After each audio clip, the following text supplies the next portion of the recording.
عمران خان صاحب کو ایک بہت بڑی کامیابی ملی اللہ کے کرم سے. اللہ نے عمران خان صاحب کو کل سرخرو کیا. توشہ خانہ کیس جو ایک جیلی کیس ان پہ بنایا گیا، وہ شخص جس کے نام پہ لوگ اربوں روپے کروڑوں روپے وہ نچھاور کرتے ہیں، خیراتی اداروں کو دیتے ہیں، اس شخص پہ یہ الزام کہ وہ ہار بیچے گا اور ہار سے پیسے بنائے گا اور ہار چرائے گا، اور یہ کیا ڈرامے. تو کل اللہ تعالیٰ کے کرم سے ہائی کورٹ اسلام آباد سے عمران خان صاحب کی ضمانت ہوئی اور ایک امید بندی کہ عمران خان صاحب انشاءاللہ باہر نکلیں گے. لیکن پھر ہم نے دیکھا کہ رات ایک اور کیس میں ان کی گرفتاری ڈالی گئی، راولپنڈی کے ایک FIR میں. میں یہ کہنا چاہتا ہوں کہ نہ تو اس طرح کے حربوں سے عمران خان صاحب کے حوصلے ٹوٹ سکتے ہیں.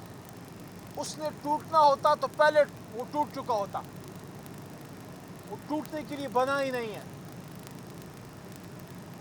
ہم چھوٹے سے بچے تھے جو اس آدمی کو دیکھ رہے ہیں، اور آج ہمارے بچے جو ہیں وہ جوان ہو رہے ہیں اور ہم اس آدمی کو دیکھ رہے ہیں کہ پاکستان کے لیے یہ آدمی کھڑا ہے. 1971 جب پہلا اس نے میچ کھیلا تھا، اس سے لے کے آج تک یہ پاکستان کے لیے کھڑا ہے، اور ہم اس کے ساتھ اس لیے کھڑے ہیں کہ ہم پاکستان کو ایک بہتر ملک بنانا چاہتے ہیں. کیا آپ عمران خان صاحب کے حوصلے کو توڑ سکے؟ نہیں توڑ سکے. کیا عوام کا ان سے جو ایک اٹوٹ رشتہ ہے اس کو توڑ سکے، اس میں درار ڈال سکے؟ نہیں ڈال سکے. آپ نے ہر ممکن کوشش کی، ان سے ان کا انتخابی نشان چھینا، ان سے کی آدھی سے زیادہ پارٹی چھڑوائی، لوگوں کو پارٹی چھڑوا کے اور پارٹیوں میں آپ نے اس کو شامل کرایا. ان کے سابق وزراء اعلیٰ سے آپ نے پارٹیاں بنوائیں. وہ لوگ جن پہ تحریک انصاف کا بڑا ٹرسٹ تھا ان کو عمران خان سے دور کیا. لیکن اس کے باوجود قوم نے 8 فروری کو آپ کو میسج کیا دیا کہ آپ چاہے جو بھی کریں، قوم فیصلہ یہ کر چکی ہے کہ پاکستان کو ٹھیک ہونا ہے، اور ٹھیک عمران خان اور تحریک انصاف کے ہاتھ سے ہونا ہے. آپ نے اپنی کوشش یہ کر کے دیکھ لی کہ رجیم چینج ہوئی.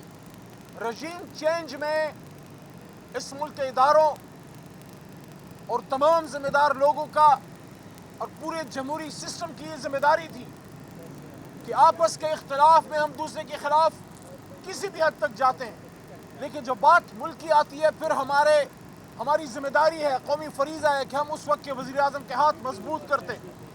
ہم نے ہاتھ مضبوط نہیں کیے، عمران خان صاحب کو اکیلا چھوڑا اور رجیم چینج کی.